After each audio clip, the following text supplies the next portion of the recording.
backpacking in Europe. I did for a lot of years, but what kept me from going, I thought it was too dangerous. I didn't want to go alone, and I thought it was too expensive.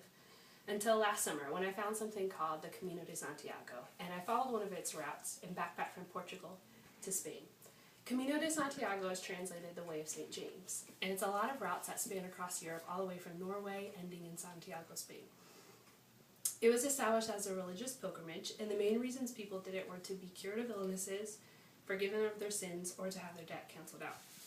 According to AmericanPilgrims.com, throughout the medieval period, it was one of the 3 most important Christian pilgrimages undertaken.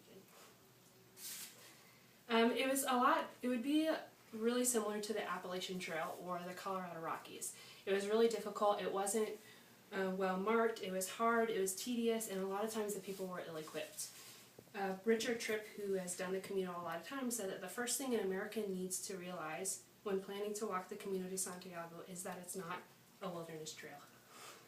Unlike the Appalachian Trail, the Camino will pass through villages and towns every few miles, as well as farmlands and pastures. And that's exactly what it was. Whenever I did the Camino, we walked through vineyards, we walked through pastures, we walked through farmlands, and we also walked through cities. So it was the best of both worlds. Physical condition, you don't need to really be in shape or train for it like you would for a marathon or something else, or to do like the Appalachian Trail. You can, if you have 2 feet, you can just start walking and it's fine. The way, because of its popularity since the 1970s, it's a lot of associations and stuff have kind of like adopted the way, and they make sure that it's clear from debris and just really easily accessible for a lot of different types of age groups and people.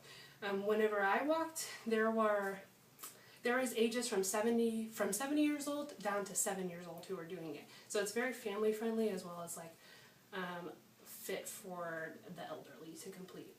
In August of 2012, there was a survey that was conducted by the Welcome Office in Santiago, and out of the 41,000 pilgrims who completed the Camino, 37% were were under 30 years old, and then 59% were from the 30 to 60-year-old age bracket.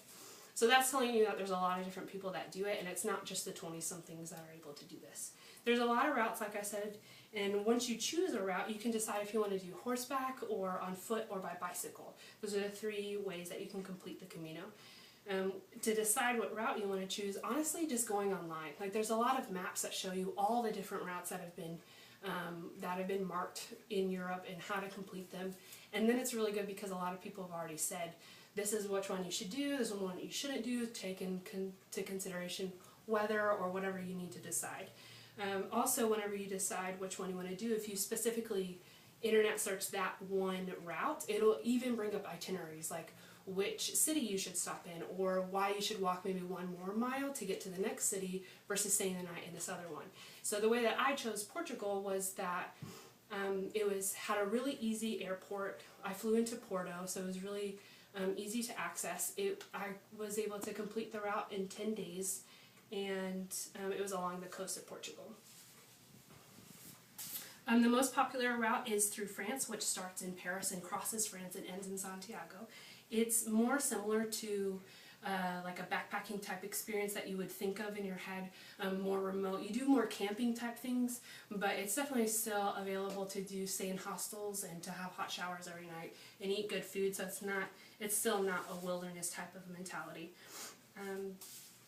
Something that's really cool is that you get to collect stamps along the way, so no matter what route you choose, you use all these stamps and it kind of marks your progress as you walk.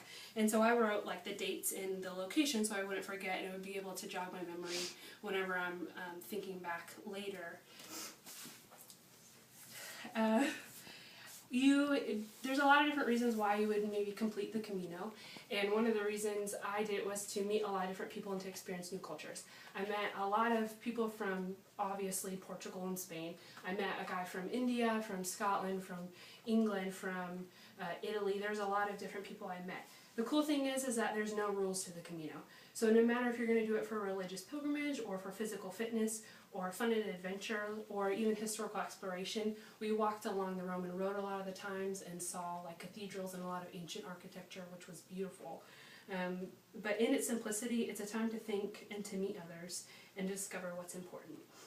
It's really rewarding to walk along the way because you're realizing not only are you passing people literally right now in the moment that you're walking, but thousands of people have walked the same route that you're walking and have done the same things that you're doing over the course of thousands of years. And so it's just cool to know that you're not the only one, and that even though you're out there trying to connect with whatever your reasons are, Mother Nature, or for religious reasons, or just for recreational purposes, it's cool to know that you're in this, it's like a big united effort for a lot of people to do it at the same time. It might seem overwhelming to plan a backpacking trip in Europe, but if you use the Camino de Santiago, it takes a lot of the legwork out for you. Like I said, there's routes, and there's a lot of people who have done it before you, so you can decide from their experiences and their pros and cons of how you can decide the best way to do it. The Camino is definitely for everyone, and it's worth it, and no matter the reason that you do it, you definitely walk away with a good experience. My name is Emily.